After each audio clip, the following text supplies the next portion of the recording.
So it's amazing that finally in 2019 we have Ken Wyatt, who's the first Indigenous Minister of Indigenous Australians. Does this mean that Scott Morrison is willing to hold a referendum to implement an enshrined Indigenous voice to Parliament within this term, or is he going to hold on to that referendum as a bargaining chip for a future election? Marcia Langton, what do you think? Well, I have no idea. I can't read the entrails on this one. There have been a few statements, Rebecca, and I think Tim is required to answer this question. I'd like to know the answer to your question too. We'll bring in Tim for a minute, but I mean, the Prime Minister today announced, but with no details, a new Indigenous Australians agency inside Prime Minister and Cabinet, reporting outside Prime Minister and Cabinet to Ken Wyatt, which is an odd way of doing it. You might think it'd be in Ken Wyatt's department, but it isn't. Do you think he's trying to establish a kind of his own version of the Indigenous voice? That's a very good question. It's a question I want an answer to also. And if the answer is yes, that's a very unsatisfactory arrangement. There should be such consultative arrangements in any case, but it is not what we are asking for in the Uluru Statement from the Heart.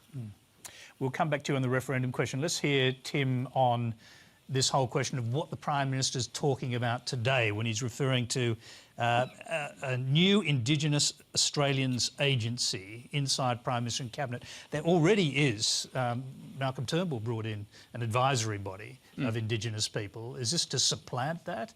Are they going to operate together? Is this something different? Well, this was a matter that was announced yesterday, and so the details that the government has admitted are going to be released in time. But I think there's, particularly around service provision, the opportunity for consultation with Aboriginal and Torres Strait Islanders. It's fundamentally critical because our position has been we want, in the words of Noel Pearson, the freedom for Aboriginal and Torres Strait Islands to be able to take responsibility. Stan Grant wrote an excellent article today about his excitement about what can be achieved under this government because the focus is on how we can empower Aboriginal and Torres Strait Islanders. But one of the things he was saying was he was wondering whether Prime Minister Morrison would now be perhaps open to the idea of an Indigenous voice. Well, I think...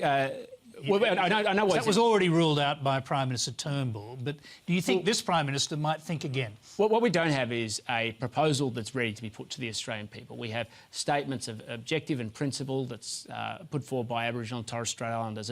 And as someone who's had their own relationship put to the ballot to the Australian people to judge, one of the things that I would hope that no matter what side of politics you're on, you do not want a proposal that's going to be put to the Australian people that doesn't have a very high degree of chance of success. Why couldn't you establish a referendum in this term of Parliament? Why? Because I think it's already been ruled out. Well, no, we can't do anything. We can't put forward a referendum until we actually have a proposal. I'm not going to set a deadline when we don't actually have a proposal to put forward that people can come to common agreement on. And as I said, if 3 years not enough time, is that the point? Well, this process has gone on well beyond 3 years already, and we're trying to get to a proposal that can share the common agreement that can be successful. And there's been about 4 or 5 different proposals at each point. So I won't support the idea of putting a proposal that won't be successful because I think the scars it would leave to Aboriginal and Torres Strait Islanders just for an amber deadline would be far greater than we can possibly imagine. I said I'd come back to Marcia on the referendum question. It has been pretty much ruled out for this term of Parliament. Can you see any reason why it couldn't be done by a determined government? No. I think that the question is the least of our problems. The questions could be, drafted by a few people here in this room right now. It's not that difficult. And the question is whether or not the government would accept the question that we would find that we propose is the question to put to the people. We've had so many propositions already. Tim's already said that. And each one of them has been rejected by this party or that party. So you'll remember the expert panel on constitutional recognition, entirely dismissed in the most offhand way. and then there were subsequent inquiries, and again there were, you know, these very informal doorstop dismissals of very important ideas. And, you know, you could just tell that most people didn't know what they were talking about. So one politician would say, no, we're not going to have that. Another politician would say, no, we're not going to have that.